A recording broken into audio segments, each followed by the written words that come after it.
Joe Penhall writes brilliantly about masculinity. I mean, he writes about lots and lots of things, but he writes really brilliantly about masculinity in all its contradictions, its vulnerabilities, its confused anger and desire, its violence, its failures. There are great women characters in his plays, but I think, like Mamet before him, Joe's attention is kind of on his own gender in a singularly pitiless way.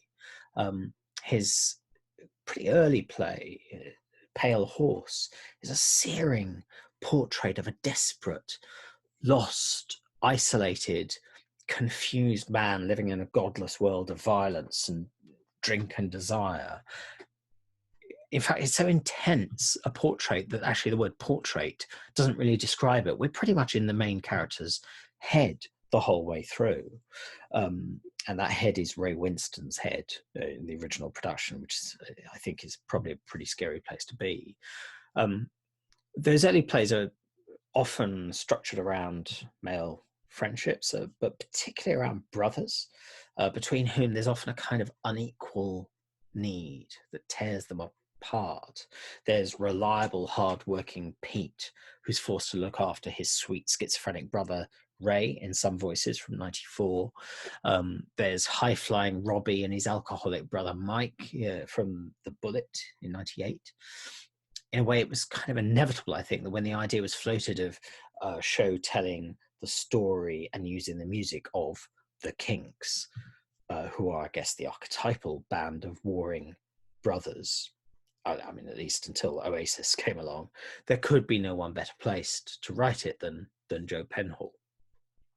And it's not always brothers, literally. In Love and Understanding from '97, Neil and Rachel's busy life together is intruded upon by Neil's old friend, who's a traveller, a journalist, an adventurer, and a user in both senses.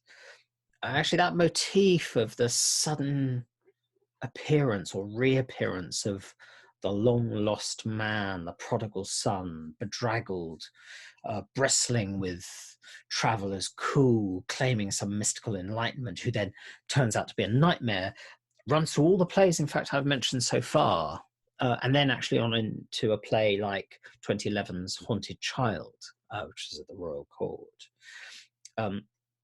His subjects, though, are not purely personal. When I say he writes very well about masculinity, I don't mean he just has that sort of very narrow focus on it. That attention to masculinity is often a way into thinking about quite big institutions. His most famous play, Blue Orange, which opened at the National in 2000 and transferred to the West End, features a trio of male roles, but its brilliance lies in the multiple tensions between the two psychiatrists and then between the two psychiatrists and their patient, that turns into a thrilling discussion of kind of authority and expertise, sort of racial and cultural misunderstandings. And it kind of does that partly through a presentation of masculinity in its most kind of overweening and braggartly guise. In Landscape with Weapon from 2007, one of my favorite of his plays, again, there are two warring brothers and a story about science and war, what happens when blue skies thinking gets co-opted by the military-industrial complex. It's a play about public secrets where the boundaries between the political and personal are fraught with danger, but it's also very, very funny. In fact, another 2012's Birthday was another comedy about, it imagined a near future where men could give birth. And again, you have another kind of consideration of gender there, but it's filtered now through the health service, and it's thinking about the comedy of male universalism and exceptionalism, and the pregnant Ed, his shortcomings, his self-importance, his narcissism are the kind of keenly observed subject of the play. And in fact, in 2018's Mood Music, you could say he's sort of returning to the same thing. It's another man claiming to have given birth to a baby, but this time the baby is a song. The play is about a record producer who's claiming credit for a hit single and denying it, the authorship, to its female singer-songwriter. It's one of the best plays I've ever seen about the music industry, that and Sunny Afternoon, actually. And it's a wonderfully loose-limbed play about gender, creativity, and ego, and collaboration, and rivalry. And so what I think is interesting is that his focus on masculinity then becomes a lens through which he can talk about psychiatry, and he can talk about friendship, and he can talk about music and the military. And he sort of does that again in his rather brilliant Netflix series, Mindhunter, which has had 2 series so far. And it's looking at the birth of the sort of forensic psychology that developed the idea of the serial killer, and ways of detecting the serial killers. And of course, serial killers mostly are examples of the sort of the most extreme pathological edge of aberrant masculine behavior. So Joe, I think, he's a brilliant writer, but he's kind of robust, and he's subtle at the same time. He's kind of gutsy, and he's also delicate. I'm making him sound like a wine. I don't want to make him sound like a wine. Anyway, he's really good, and it's going to be great talking to him. Hey Joe, how are you? Very up and down, very unpredictable. So are you finding it very different? Because obviously, being a playwright, sometimes stuck inside for weeks on end staring at a screen is quite normal. Yeah, I mean, it's reasonably similar to what I normally do anyway. But I don't normally have the kids around, so that's a giant distraction. I don't normally have my wife around, and she's working too, so there's a lot more distractions.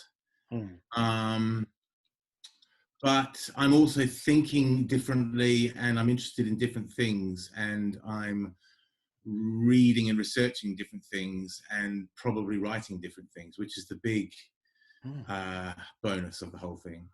Right.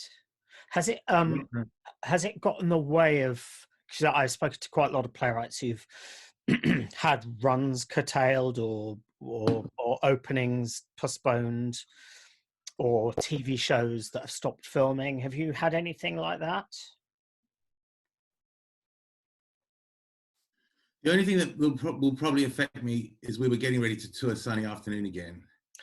Right. Okay. In August, and right. Really looking forward to it. We all felt we needed that. And I think that probably won't happen now. There's been no word to say it won't happen, but I'm just guessing. I think we'll need it after lockdown, Sunny Afternoon. Yeah, sure. But that's the only thing that affected me. In every other respect, it's sort of cranked up because, in terms of screenplays, in the world of film and television, they've got nothing else to do but read and develop stuff. So that it means that they can read my screenplays for once. and everybody's commissioning and because the only thing that they can throw money at now is commissioning and developing. Yeah, of course.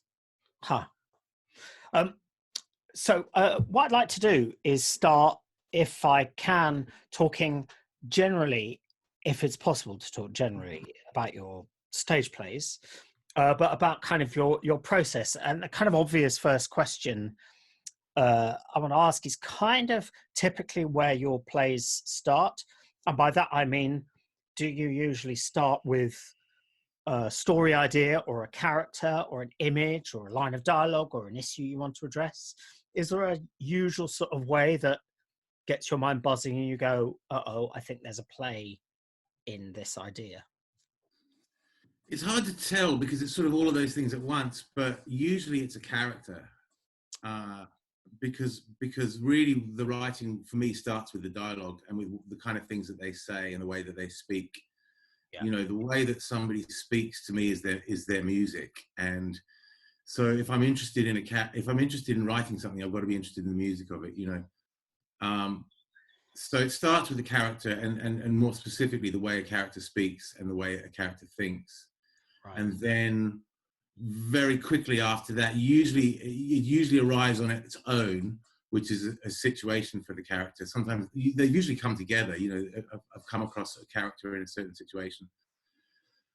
And then sometimes what happens is a second idea comes along, and it kind of impacts upon the first idea, like a car crash. And once I've got two good ideas sort of grinding up against each other, then I'm sort of away, really. In terms of what it's about, you know, I hate to think of things in terms of issues, but in terms of the discourse, in terms of the aboutness of it, you know, what it's about, what's the point of it, what itch am I trying to scratch, or what am I trying to say?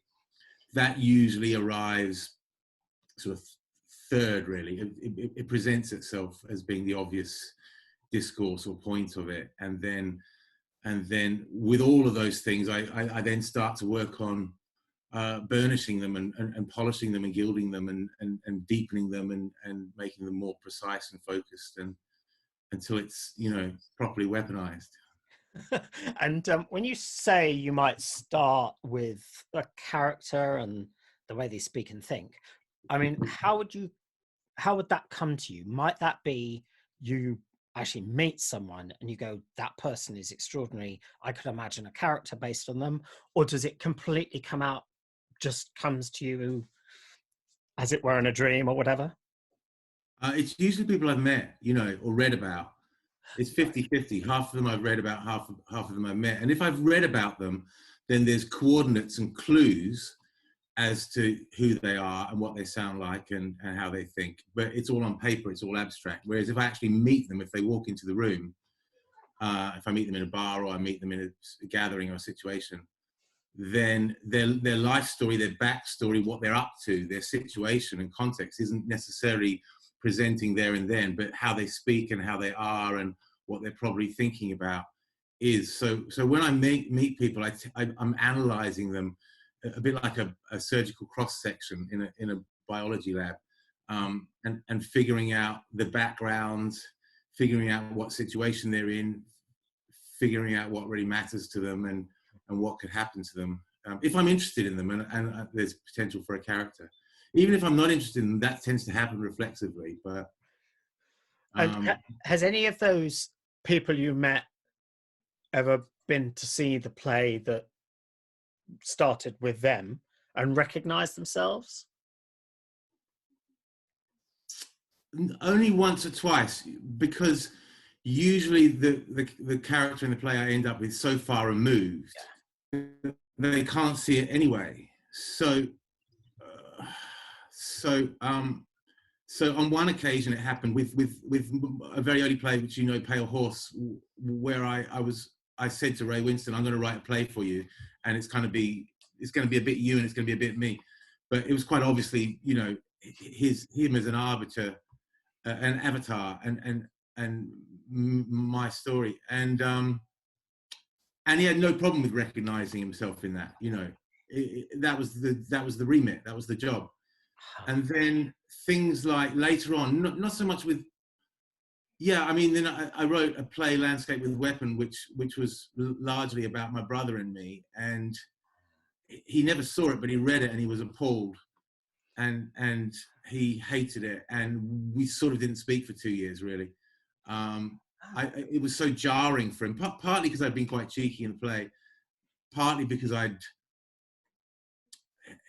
shared secrets to do with his work that were sensitive and embarrassing, and partly because I think it just existentially flipped him out that somebody had run a scanner over him and reproduced him and put it on stage for the denizens of the National Theatre, you know. Yeah, that's really interesting to me, because I think of a lot of your early plays as being, the spine of them being kind of brother relationships, or at least kind of two guys relationships. Are you saying those relationships beforehand hadn't been as directly based on you and your brother, so not recognizable. No, they've been vaguely and in a strange way. I mean, Some Voices was partly about me and my brother, and it was partly about a friend of mine and his brother. Right. And there were very similar algorithms in that my friend and I were both the kind of younger, crazier, more hypersensitive, more unpredictable brothers, and our older brothers were the responsible ones that had to sort of clean up the mess. Okay. And I recognized that he had the same algorithm as me, and I wanted to write about him because he was fascinating, way more fascinating than me. So I did, but I was able to put in a lot of stuff about me and my brother. Right. And then when my brother saw it, I don't think he really recognized himself. I think he vaguely, he remembered one or two incidents and was pleased, but it didn't have that much impact on him. So, you know, it's different every time. I mean, in Mindhunter, one of my oldest friend in the world, who I've known since I was 4, is called Greg Smith, and he's still my closest friend. And I put a character called Greg Smith into Mindhunter, who's diligent and thoughtful and sensitive and loyal and very much like and unassuming, very much like my friend. And neither he nor any of my other friends recognized him remotely when they watched Mindhunter. Oh, really? Yeah. Um, They just think it's an eccentricity of mine. There's another, and the other thing that interests me is because, as I say, I think of Some Voices, I think of The Bullet, I think obviously Blue Orange. Again, these axes of these kind of male-male relationships.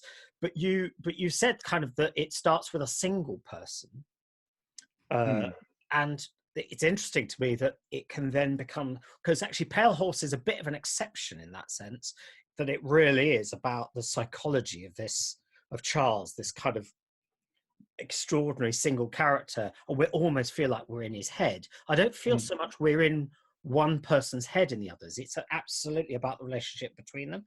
So how does that develop from one character to an axis of a kind of duo? You know, it depends what's going on in my life. You know, a lot of those plays are about relationships, about one strong central character that's kind of often a version of me, and the relationships that most matter, that are the most vexing or the most satisfying or the most unrequited, or you know, so Some Voices is kind of about my best friend. Actually, not my best friend, a friend of mine who was schizophrenic, and his brother, but it was about my brother, and it's about unrequited love. And, you know, so there's a kind of cloud of people around, and it's about the relationships with them. Pale Horse is different because I was completely alone at that point in my life. Right. And I was struggling with complete aloneness. And I was also struggling with a bereavement. And also I'd been running this bar, and it was a violent place, and so I was dealing with violence. So the one, it really is about a single man on his own, and everyone around him is in this kind of cloud of secondary, usually quite crazy characters, Right. who come and go, as it pretty much was at that point in my life.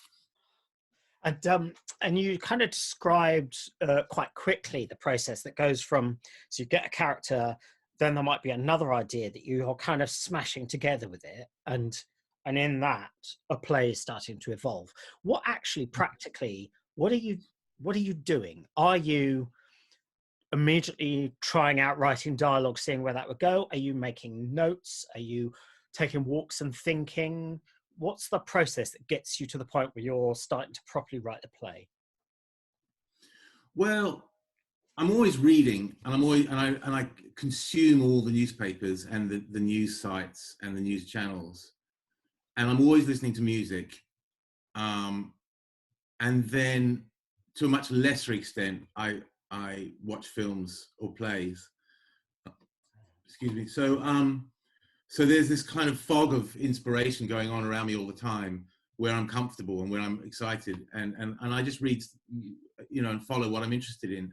But the actual alchemy of an idea or a play emerging is really mysterious, you know, and it could hit me just listening to a song, or it could be hit me reading a newspaper article, or it could hit me, you know, as they say, you know, in the shower, usually in bed. Actually, a lot of it does download in the night on its own.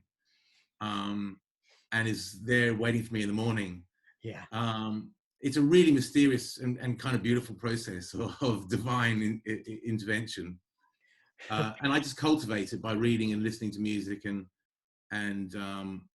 watching films and plays and talking to people. I also like talk to people and listen to their story and prize things out of them, you know, revelations that I can use and exploit. And do you talk to other people about a play as you're writing it, or is it very much something you keep it to yourself? Most of the time I'm quite crafty, and I'm just posing as a curious person. Some of the time I'm genuinely curious. You know, I just genuinely curious, and I'm not that interested in small talk, so I get into the big talk. And then very occasionally, I approach it from a research point of view, and I say to somebody, I really like to sort of interview you and pick your brains for a couple of hours. You know, can I buy you lunch? Do you mind if I record it? If I meet someone, you know, a few months ago, one of my neighbors across the road, I did it with one of my neighbors from across the road because he works in finance now, but he used to be in the army. And he also used to, and I don't know if I can say this or not, but he also used to work for MI5. So, once he revealed that at the school gates, you know, as we dropped our kids off, I went, do you want to submit yourself to an interview? You know, I'll buy you breakfast and we'll go through the process. And it was just fantastic. He gave me so much stuff. Is that kind of on spec, in the sense that, were you writing a play about somebody who works in MI5 or in the army or whatever, or finance, or were you thinking, I got to suck this in because there may be a play in there? It was both. There was something that I was writing that vaguely pertained to it, but there was other things that I was thinking about writing, and I just knew that this was a really great resource. And also the funny thing about me is that if I want to write something that's a public thing, that's to do with politics, something to do with politics or a national institution that's not personal, I need to attach it to somebody that I've met. I need to meet the person, and it's even better if they're friends. So now that I know that I've got friends that are in, you know, the Secret Service, and the same with my brother, he works in defense and knew a lot of spies. It just makes it really, really easy to sort of become more personal about the discourse. You know, I feel like I've ingested it and it's part of me, you know. So would that have been the case with something like Blue Orange, which obviously it's not exactly public, but it's very institutional, psychiatry and so on. Did you do research to get into that? Well, Blue Orange is a great example of that whole process just sort of happening really organically, because I'd been a reporter for a couple of years when I was in my really early 20s, and had, during the care in the community moment, and for one of my stories, partly because of this friend of mine that had been schizophrenic, I was interested, but partly because it was everywhere and it was becoming an epidemic. And then quite a few years later, when I wanted to write Blue Orange, another experience I'd had in America with a group, with a friend was a social worker for this group of schizophrenics. I know it sounds like I've got all these friends. They're honestly not me. And these characters were fascinating, and I wanted to write about them. And I tried it and I did a reading of it in New York, and it wasn't quite right. And then eventually I had this later idea, which was to boil it all down and set it in a room with just as few people as possible in London, in my backyard, in a place I knew. And I wanted to write a little bit about my dad as well, who'd been a university lecturer for a while, and you know, been in teaching hospitals, and the politics, the medical politics, which are really pretty ugly.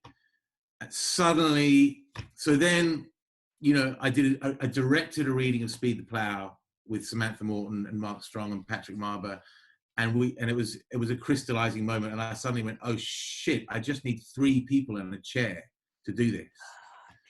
And I literally wrote it in 2 weeks. So these were things that I'd inadvertently researched. I didn't go, I'm going to write about care in the community or schizophrenia in the African Caribbean community or medical politics. I just had a thing that I wanted. There was a movie that I was fascinated by as well, set in a mental hospital.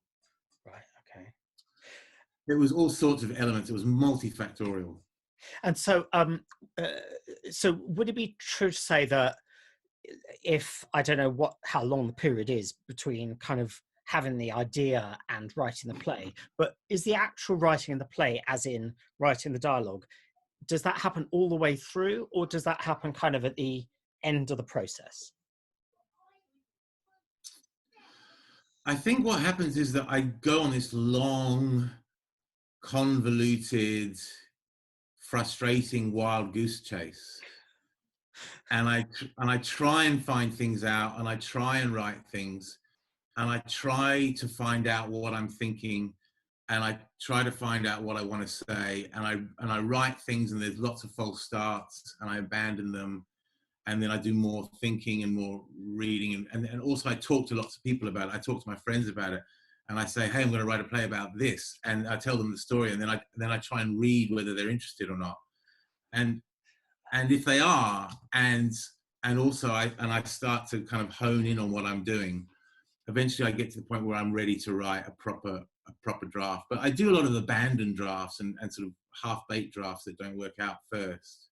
And then eventually, if I'm really lucky, and usually I am really lucky, eventually after leaving a few versions in the drawer and abandoning versions and changing it, it suddenly arrives, and then I can write the proper one quite quickly, you know, in a few weeks. And can I ask whether that's changed over time? And actually, what I'm thinking when I ask that is sort of your psychology, because I could imagine maybe 15 years ago that kind of process of trying it out and it doesn't kind of work and doing a different draft and abandoning it could be a frustrating and dispiriting experience. But maybe all this time later, you might kind of go, no, I trust it. That's how I do stuff. Is that sort of the process? Yeah, it is. You know, when nowadays I trust it. I know that's my process, but that's only in the last 2 or 3 years that confidence has arrived.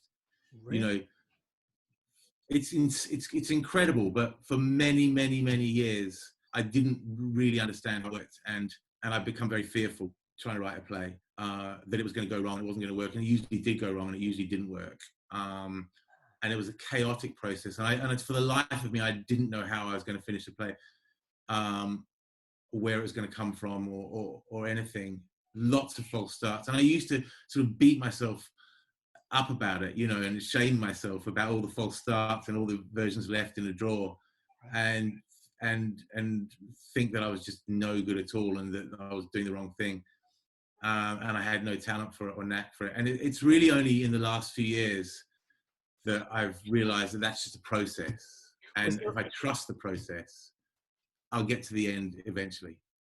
And you said that this is it's only been in the last sort of 2 or 3 years that you started to really trust that process. Was there a moment, was there something that triggered that realization that you should trust that process? To be really honest, I think it was writing a couple of plays that seemed formally difficult to do, and were difficult to do, and were very me, and kind of very self-indulgent, and very hard to do, and then finding people that loved them and wanted to put them on, you know, and understood them perfectly well, and didn't find them convoluted or strange or half-baked or anything. They found them to be exactly what they were intended to be, and Matthew Warch just did that with my last play, Mood Music, and you know, with Sunny Afternoon, Ed Hall and Sonia Friedman came to the party, you know, even though it was this big epic 3-act thing that was set on 2 continents and, you know, about a pop group. So I think that confidence arrived yeah, just from doing challenging work, which made me almost give up, made me despair. Work that I did show to people and they went, I can't see it. It's not for me. Right. Why don't you write another Blue Orange? That's the usual response. And I, in my kind of esoteric pursuit of something a little bit different, a little bit lighter, a little bit more formally complex, I found real support. And so I realized, and I could also just tell, that the stuff that arrived that way had more substance. And I did actually go through a process recently of rereading my old stuff and trying to work out where the real substance lay. And the substance lies in some kind of unconscious downloading. It doesn't really lie in hammering away with lots of craft. You can craft something to death, and that can be a curse as well. I've written things which are well crafted, and I've crafted them and rewritten them, and they still don't excite anybody. But I know that they're well crafted, better crafted than other plays, but they don't have that spark of truthfulness and excitement. So,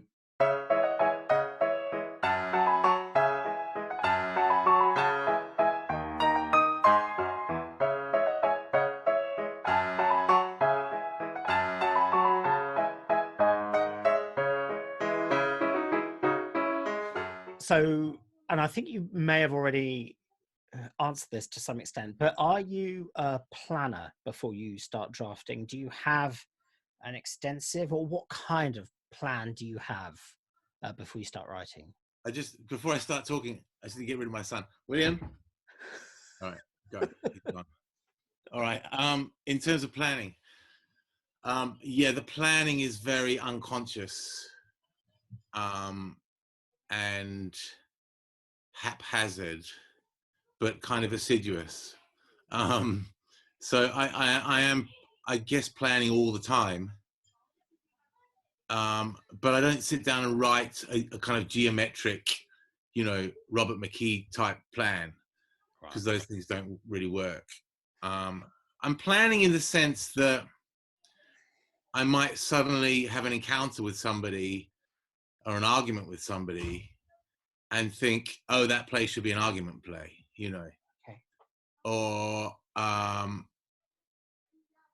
might, with the last play, Mood Music, which was all about playing music, I was surrounded by musicians for 2 years doing Sunday Afternoon who kind of talk through their music. And the conflicts were extraordinary, and the unity and the kind of love and the bonding was cosmic. Yeah. Everything was beyond normal, and I thought, oh well, then this has to be all about music, and they have to communicate through music. I wonder what happens if people communicate through music on stage. So usually I encounter something that becomes part of the plan, and then there's a tiny weeny bit of sitting down with a play and saying it needs to go from A to B to F to G, and there needs to, and I kind of need a big climax at some point, and then it would be great to kind of spring a surprise.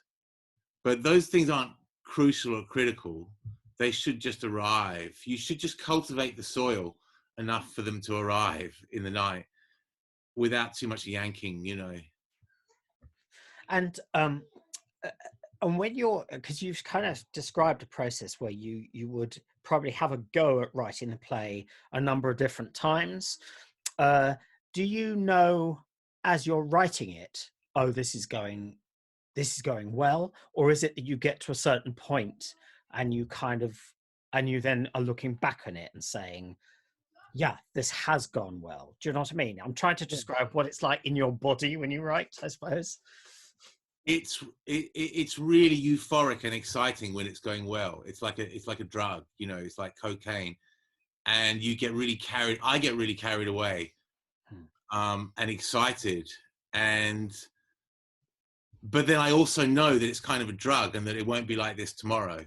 Like when I wake up in the morning, it could be different, and critically in a month's time, it could be really different, So I go with it, and I allow myself to get carried away, because you have to be kind of adrenalized and carried away to write 100 pages, you know.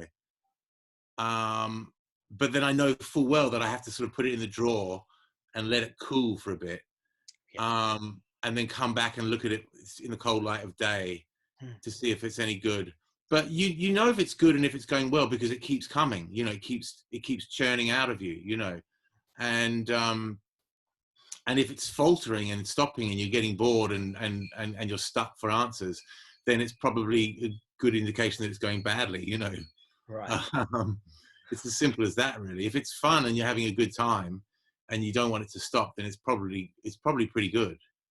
And when it is going good, and you're kind of writing well and easily with the adrenaline and so on, do you have a kind of routine to that? Are you do you stop working in the morning, or are you an evening into the night writer, or is there not a routine to that?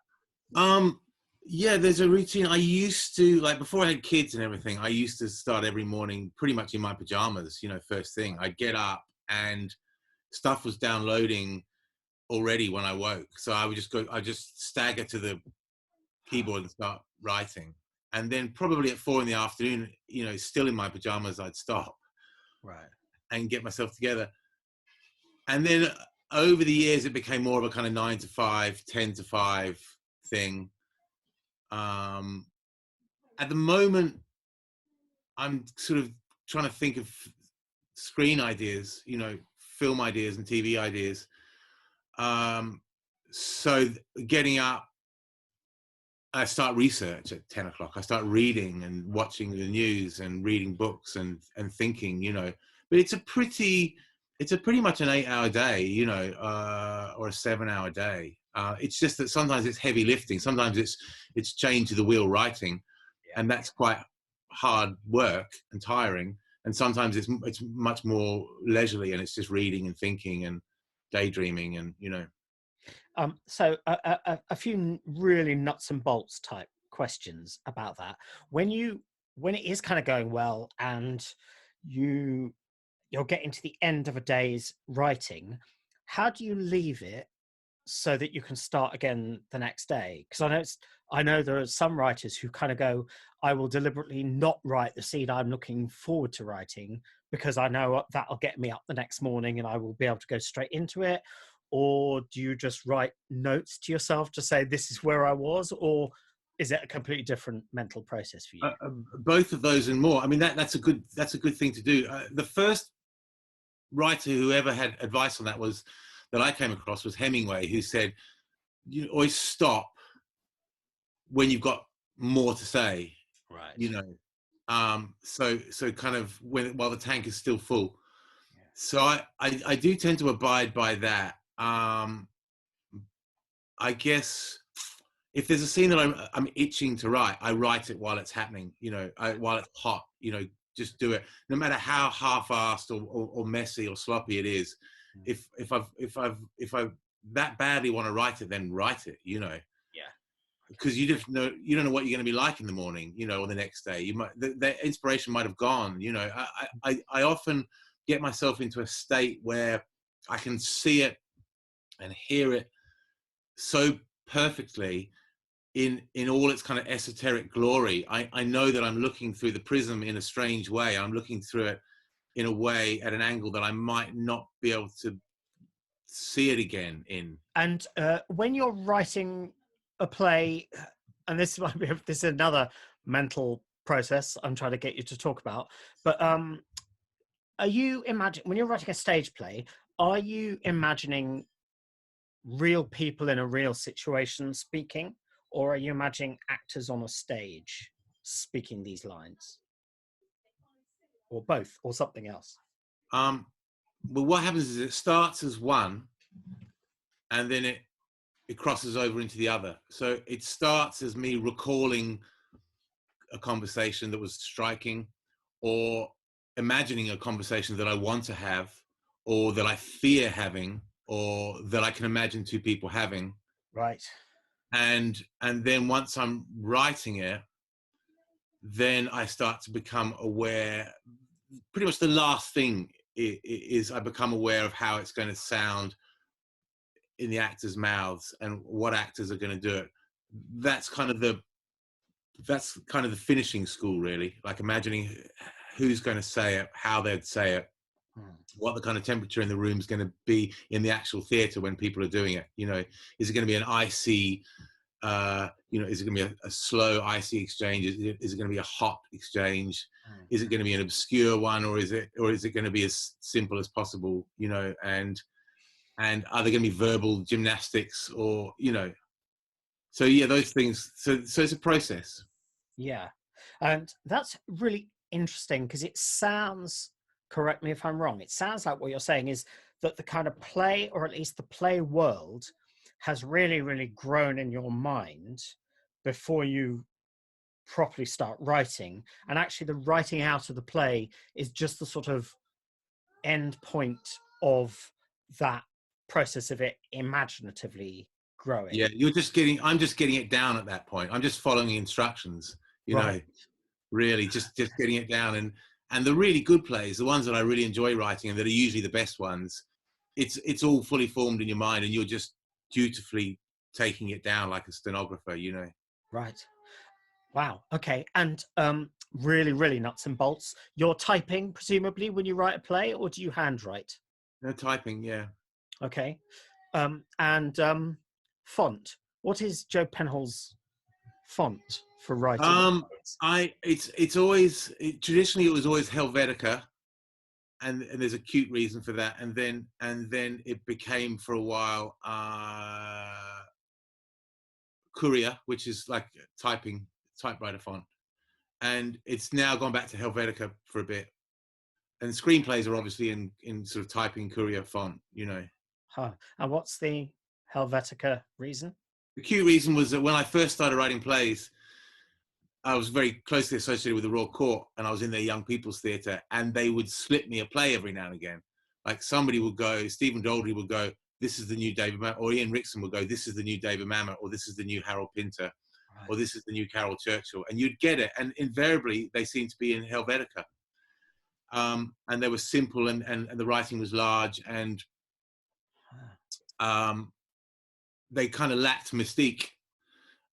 Which made them less intimidating to read. You sort of felt, oh, I can do that. And it was quite easy to reproduce a play that looked a bit like the play you'd just been shown by Carol Churchill or David Mamet or Harold Pinter. So even now when I write a play and I've finished and it's got a very simple title that's simply underlined, there's no graphics, there's no fancy lettering, it's just really utilitarian. I still think of that moment when somebody slipped me a Mamet or a Pinter or a Churchill or a Sarah Kane, and I went, yeah, I want to do one like this, Right.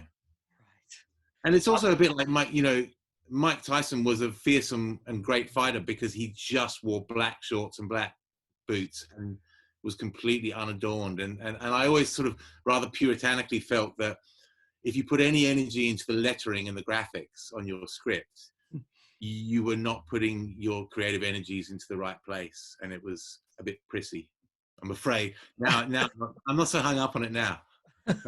You do what you like. And rewriting, do you, because rewriting, for certainly I think when writers start out, rewriting can be agony and why am I having to do this, why wasn't it perfect first time, and all that sort of stuff. What's your attitude to rewriting? How do you approach it, and so on? I love rewriting. Right. Rewriting's a joy because it's all there. You just got to fix it up a bit. It's a fixer-upper when you're doing a rewrite. Right. It's restoring it and making it beautiful, and polishing it and perfecting it. But the bare bones of it are there. It's much easier to decorate a house than to build a house. Right. It's much easier to make it all work perfectly and polish it up and make it sweet than it is to actually build it in the first place. You got to find the land, you got to find the money, you got to find the energy, you got to find the building blocks. It's really hard. But rewriting, I love, and I'm kind of an obsessive and a perfectionist, so I do it anyway. I just do it anyway. Right. I mean, even when I'm writing emails to people, I rewrite them. So it really comes naturally to me.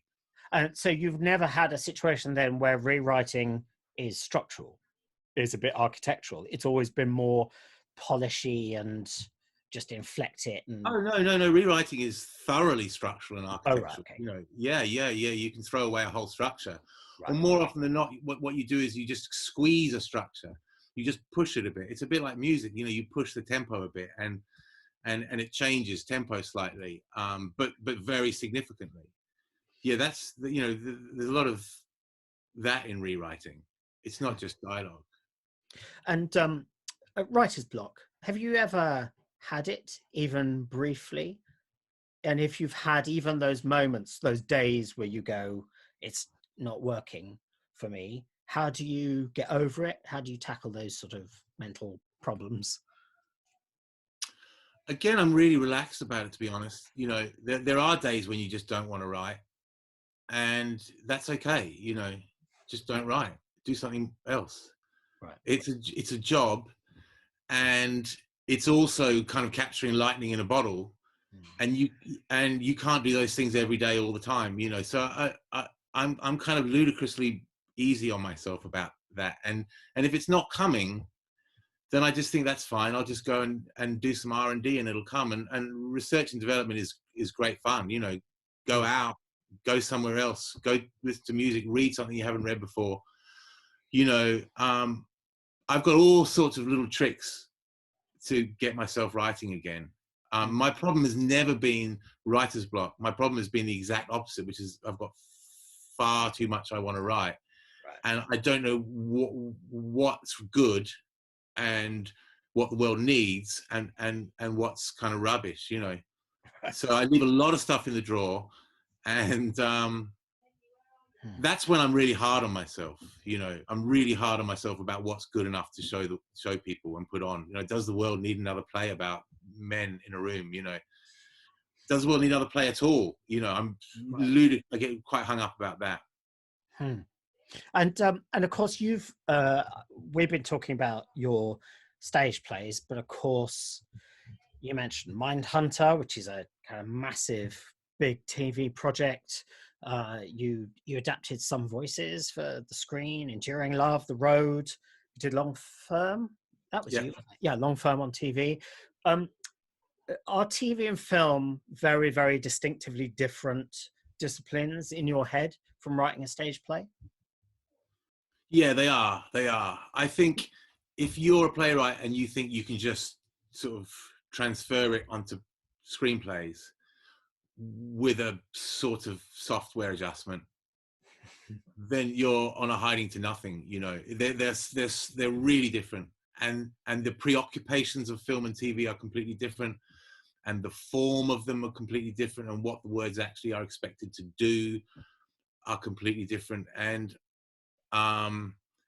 in my early years of writing, Some Voices is a good example of writing screenplays. I just sort of thought I could transfer hunks of the play into screenplay form and add loads of exterior, interior, you know, location taglines. And it's an awful way to write a screenplay. And I look back at that film and I hate that screenplay. I think it's awful. It's so amateur. I think you have to really love film, and you have to study it and study the great screenplays before you figure out how they do it. It's as different as classical music and rock music, you know. Right. So what screenplays taught you the most about writing for film? Well, my favorite screenplays. So you just find a film that you love and read the screenplay, and then from there go to other screenplays. I remember early on in my screenwriting career, I was press ganged into doing the only course I've ever done, which was a screenwriters course organized by Film 4, I think, and BBC and all these people, down in a big house in Kent, in the Kent countryside, me and 10 other promising writers, and they showed you films in the afternoon. You had instruction lectures in the morning, and in the afternoon they showed you films. And one of the films they showed me was Billy Wilder, The Apartment, and I read that script and learned a lot from it. You know, Graham Greene, The Third Man. I mean, these are old scripts, you know, antediluvian. but they would present them as this kind of fabulous quasi-spiritual relic that in close proximity to you would become enlightened. You know, the script for Casablanca, and then as time wore on, I studied the scripts that interested me at that time when I was first writing screenplays in my 20s. You know, Tarantino and Mamet and people like that, and then filmmakers would turn me on to scripts. So then I started making films, and you know, when I was making Mindhunter, David Fincher would talk about Jaws a lot, and I'd always thought Jaws was a great script, but it's never really been talked about as a great script. It's talked about a great Spielberg film.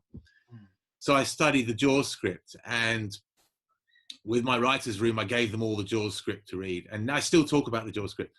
So over time, you learn about the scripts that are going to really nourish you and be great for you because they do the things that you want to do. So those are the ones that you should read. But also, by and large, the great script writers, you know, like Billy Wilder, you know, are worth reading. Huh. And do you because you mentioned McKee before, how do you avoid that really prescriptive, or maybe you don't avoid, but what's your attitude to that kind of beat sheet, first major reversal, third act jeopardy, all that sort of slightly writing by numbers thing? I just think it's a load of balls. I just think it's magical thinking. It's a formula to extract from you your hard-earned money. You know, it's none of those guys have ever written anything worth a pinch of shit. You know, Robert McKee, all of those guys. What have they done that's great? You know, and you can follow that formula, but it's banal. It's banal and utterly simple, and probably won't work. And if you get to the first act spike and then the second act, whatever, you know, and you manage to manufacture the thing that he's asking you to do, it will never be as good as a brilliant organic idea that just downloaded, that you just had because you're smart, you know. And the other thing is, if you have something to say and things to say, and you can write, you know, ideas, characters, stories, discourse, you don't need some guy telling you on what page to put which bit, you know. That's just a guy telling you what, you know, how to assemble the kit. Right. But you can work it out, how to assemble the kit. You know, that's the easy bit. That's the easy bit. So, look, I might be wrong. Every time I try and read those books, I fall into a deep coma and start to contract brain damage. And so I stop. But I do understand that, you know, maybe if I could sort of force myself to read a whole book, it might work.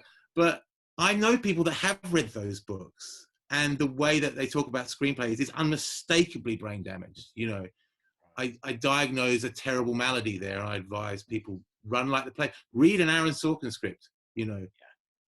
Read an Alice Birch script. You know, read a script that's by somebody good, and you will learn everything you need to learn. And then to look at a different sort of genre, Sunny Afternoon is kind of a musical. What did writing Sunny Afternoon, if anything, did that teach you about playwriting? Were there any lessons that came from that you then applied? Well, the funny thing about Sunny Afternoon was, the idea was to write a play like a really early Royal Court play, like a play like Ice Cream by Carol Churchill, which was, you know, or Edmund by David Mamet. They were very, very episodic, and they were very quick and satisfying and snacky, you know. Not too much pressure on yourself there. Just picaresque, episodic adventure, you know. And that was the form I hit upon, and I thought, I wonder if that'll work. Because talking to Ray Davis, you know, as much as I did, which was a lot, we talked all the time, we spent a lot of time together, I realized that the Kinks story was this kind of grand picaresque adventure, and he was like Tom Jones, you know. It was a romp, and it was filled with incident. So I thought that's the form that it required. So the idea was to just write a very basic, those are the plays that I started out loving when I was a really young playwright, you know, Ice Cream, Edmund, you know, things that were The Libertine by Stephen Jeffries. They were Wojciech, you know, a person with a problem, you know, a character with a giant problem that becomes increasingly cosmic and surreal and unmanageable and psychologically damaging. So the form was really, really, really easy. It was and the other thing is that if you've got a big idea or a big story that rests on quite difficult dynamics, and the dynamic of the Kinks thing is that the audience has to love the play as much as they love that music.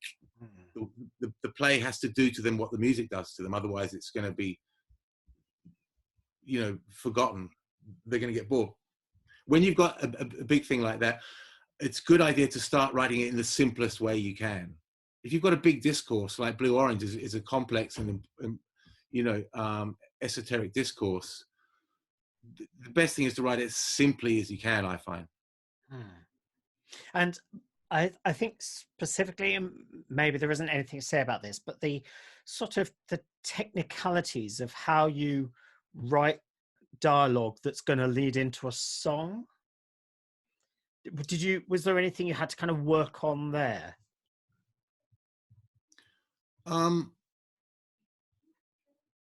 Well, the thing about those songs, and the reason why I wanted to make a play out of them, was that an awful lot of them are monologues.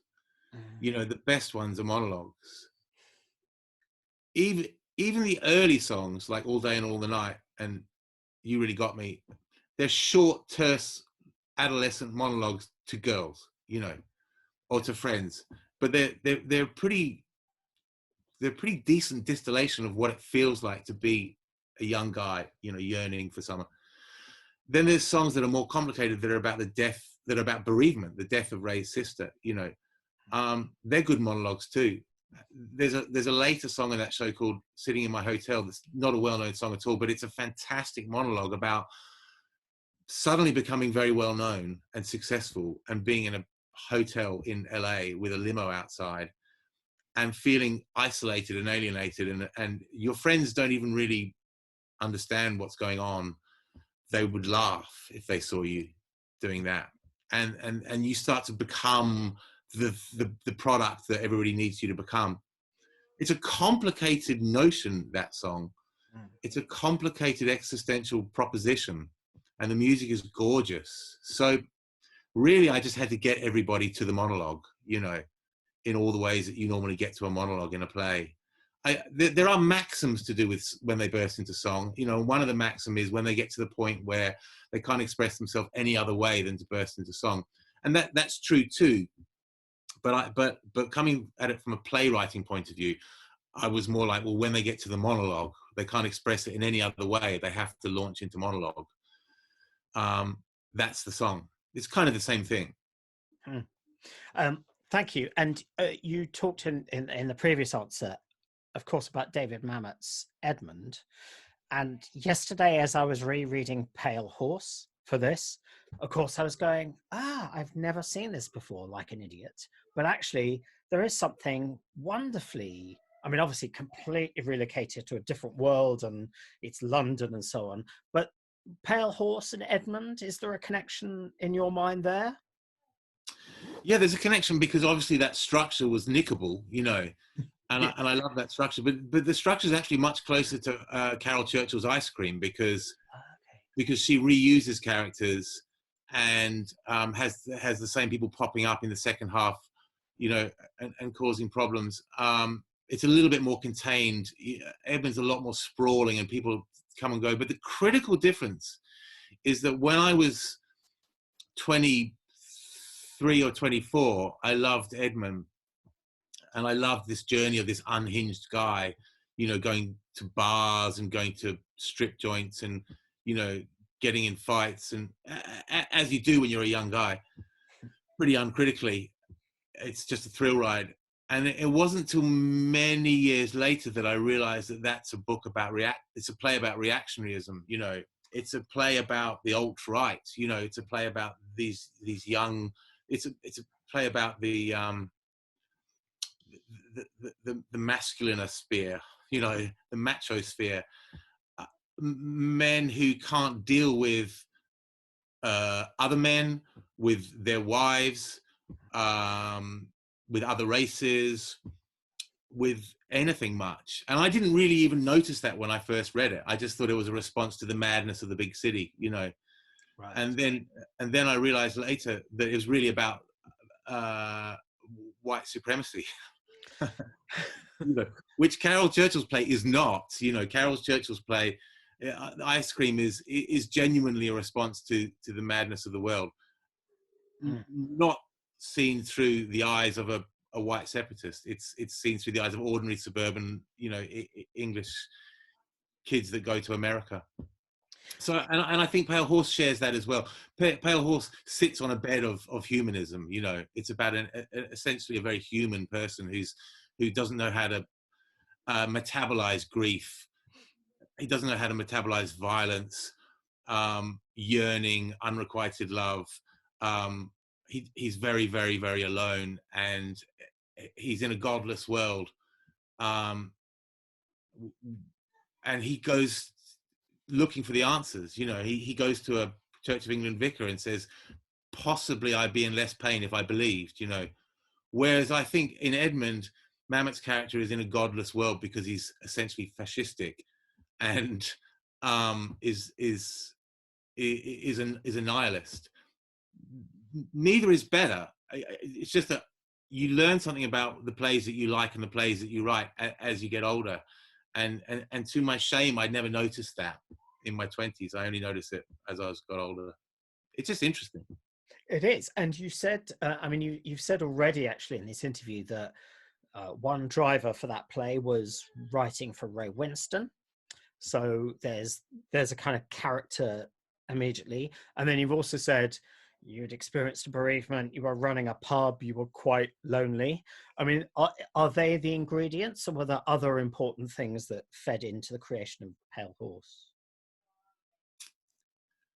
No, I think that's pretty much it. I mean, that's what I love about that play. You know, it's a very unsophisticated play, and you might not get away with writing it now, but and there was things like, you know, so I was bereaved. I'd lost this girlfriend suddenly in a horrible smash, and I used to imagine that I could see her walking down the street, you know, or I'd meet other girls and they would look like her, you know, and I'd become kind of obsessive, not like a stalker, but you know, they would have more value, more intrinsic attraction, you know, to me. And so I realized that was, number one, quite problematic to live with and to explain to people, but number two, probably good for a play. And a lot of my plays come from things that I can't explain to people. You can't tell them at a party or over dinner how you're feeling. They just, it's too complex, it's too esoteric. But the stage is a great place for those things. You know, the stage is a great place for kind of things that are psychically too complex or painful or convoluted for people to understand in everyday conversation and discourse, you know. But weirdly, because everyday conversation, particularly at a party or at a dinner party or at work or whatever, it flies by really quickly and people don't have time to listen. The funny thing about the theatre is that it flies by really quickly in the theatre too.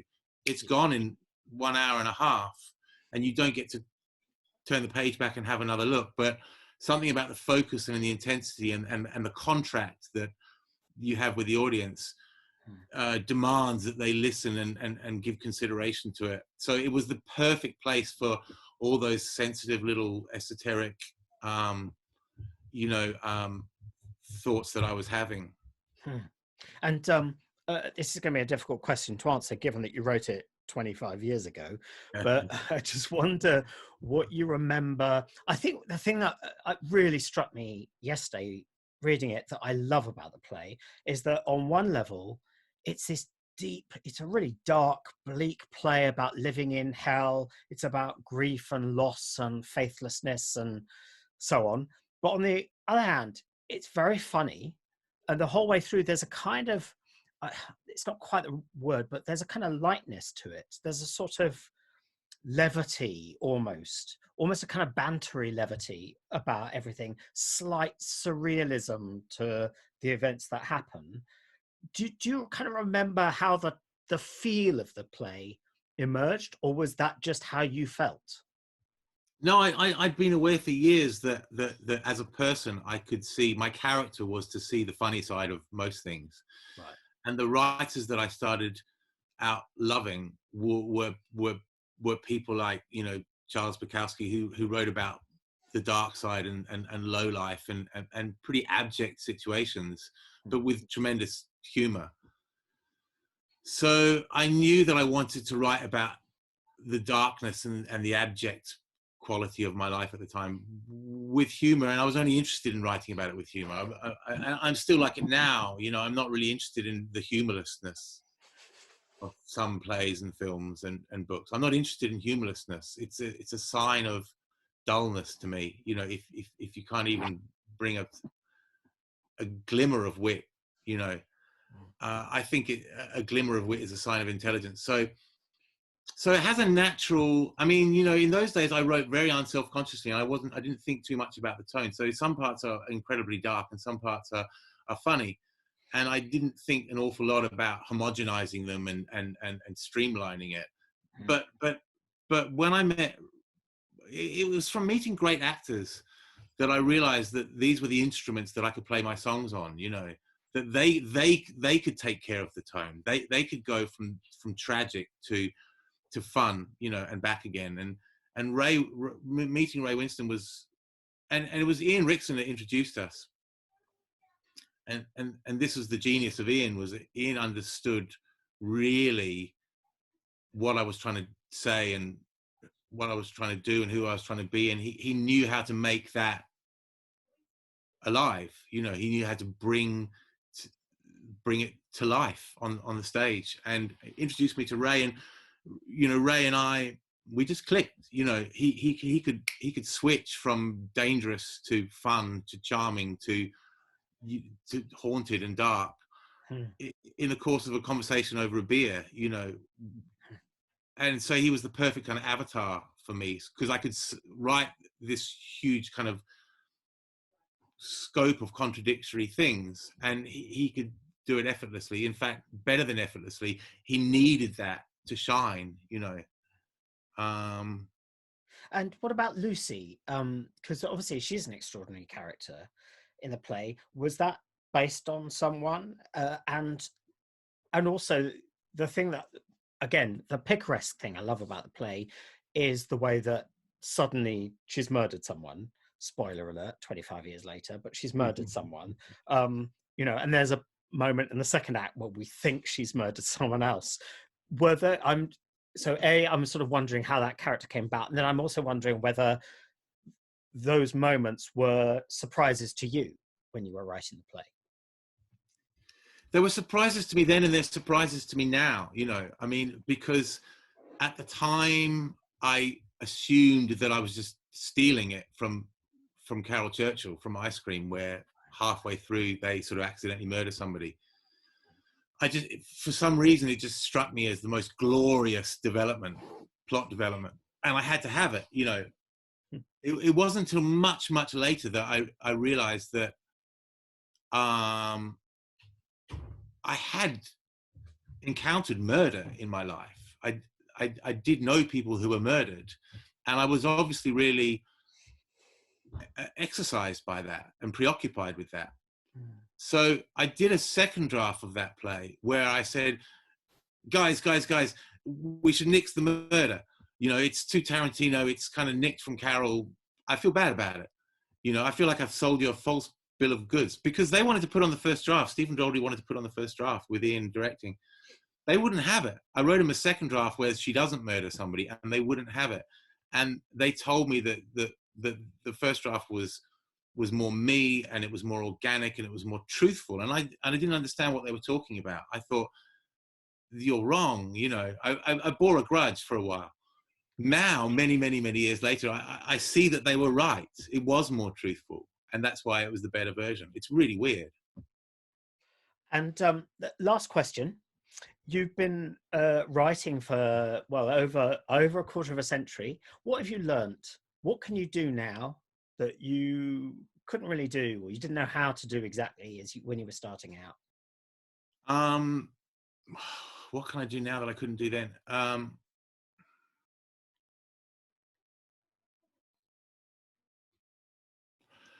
Well, I think it's fair to say that a slightly more complex discourse, a slightly more sophisticated mien, I think more holistically.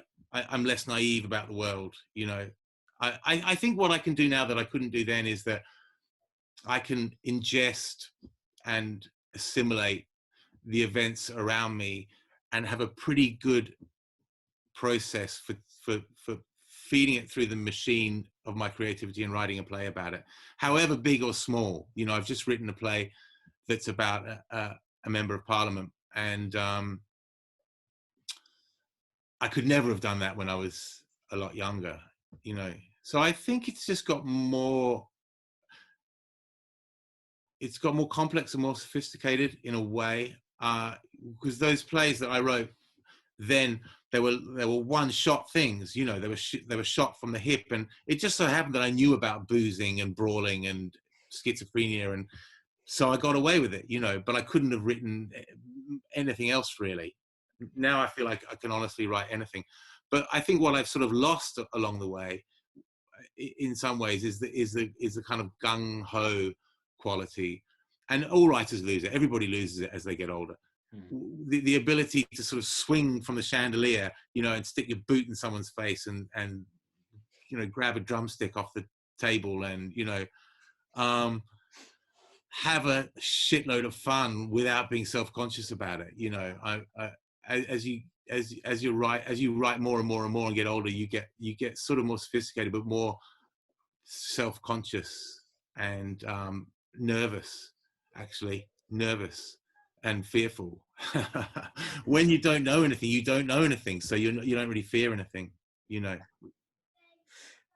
Joe, thank you so much. It's been a real pleasure talking to you, and I'm very excited to hear that there's a new play. So that's something to look forward to. Is there going to be a Mindhunter 3? I don't know. I doubt it. Okay. I doubt it, but you just never know. There's people always talk about it. David's doing his film Mank that his dad wrote, which is going to be a big thing for him. John, the actors are out of contract now. There's 5 seasons planned, but I've written a Bible of 5 seasons, but we've sort of broken up the band, and we're doing solo projects now. And you know what it's like when you break up a great band. No one wants to get back together again in a giant hurry. Okay, brilliant. Thank you so much. Thank you for your time. That's really generous. It's been lovely talking to you. See you after lockdown. Yeah, look, good luck with it, Dan. Good talking to you. Thank you. And you. Cheers. Bye-bye. Yeah.